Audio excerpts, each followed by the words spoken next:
আগুনার এই জাহান্নামের আগুনকে আমি পার্থক্য করতে গিয়ে চিন্তা ভাবনা করে দেখলাম, আজকে যদি আমি কালেমা পড়ি তাহলে আমার দুনিয়ার আগুন আমার গায়ের মধ্যে লাগবে, আর যদি আমি কালেমা না পড়ি তাহলে আমার আখিরাতের আগুন আমার গায়ের মধ্যে লাগবে। দুনিয়ার আগুনের থেকে 70 গুণ তেজের যেই আগুন, আগুন আমার দ্বারা সহ্য করা সম্ভব না। খাব্বাব ডাক দিয়া বলে, ভাই ওমর, আমি যখন নাকি কালেমা পড়লাম না ইলাহা ইল্লাল্লাহ মুহাম্মাদুর রাসূলুল্লাহ, এই কালেমা পড়ার পরে আমি যখন মুসলমান হয়ে গেলাম, খাব্বাবকে ধইরা নিয়ে যাইয়া বলে, খাব্বাব আর তুই কালেমা ছেড়ে দে। বলে কালেমা ছেড়ে দে, যেই কালেমা পড়ছো ওই কালেমা ভুলিয়া যা। খাব্বাব চোখের পানি পড়ে বলে, না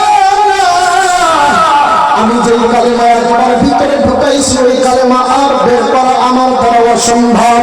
খাব্বাব রাদিয়াল্লাহু তাআলা আনহু বলে, তুই যদি না ছাড়ো এই কালেমা, তুই যে আল্লাহ আল্লাহ বলে যেই আল্লাহকে ডাকতেছ, তোর এই আল্লাহ বলা জিহ্বাটাকে পোড়া দেব।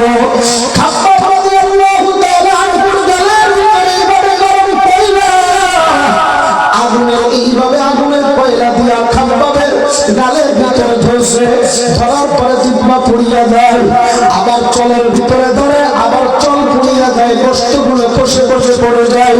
ওমরের সামনে এইভাবে গেঞ্জিটা জামাটা উঁচু কইরা বলে, ভাই ওমর দেখো আমার পিঠের কোন হালাত।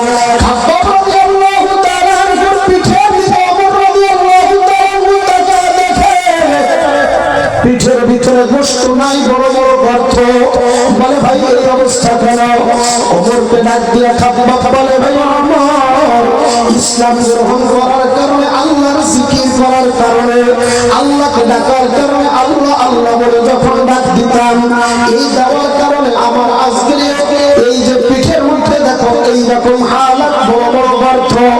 আমি যখন আল্লাহ আল্লাহ জিকির করতাম, এইটা শুনে বেঈমানরা সহ্য করতে পারতো না, আমাকে নিয়ে যাইয়া আগুন জ্বালাইয়া আগুনের কয়লা এইভাবে সুন্দর করে বিছানা বানাইতো। বিছানা বানাইয়া আমাকে ওই আগুনের মধ্যে শুইয়া আমার গায়ের মধ্যে বড় পাথর দিয়া রাখতে যেন আমি না উঠতে পারি। খাব্বাব রাদিয়াল্লাহু তাআলা আনহু এই কথাগুলো চোখের পানি ছেড়ে দিয়ে কাঁদে আর বলে, ভাই ওমর, আমাকে যতই কষ্ট দেয় আমি কোনোদিন আমার মাওলাকে আমি ভুলি নাই, আমার মাওলার আমি কোনোদিন বিরোধিতা করি নাই, আমি সব সময় বলতাম আহাদ আহাদ আহাদ, আমার আল্লাহ এক, আমার আল্লাহ অদ্বিতীয়।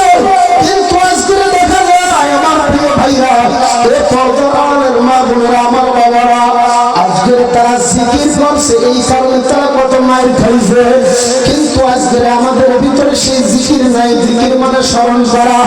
ইসলামের কথা বলতে গিয়ে কত সাহাবায়ে কেরাম দুনিয়ার থেকে শাহাদাত বরণ করেছে, বলেন তো এটা মিথ্যা নাকি সত্য?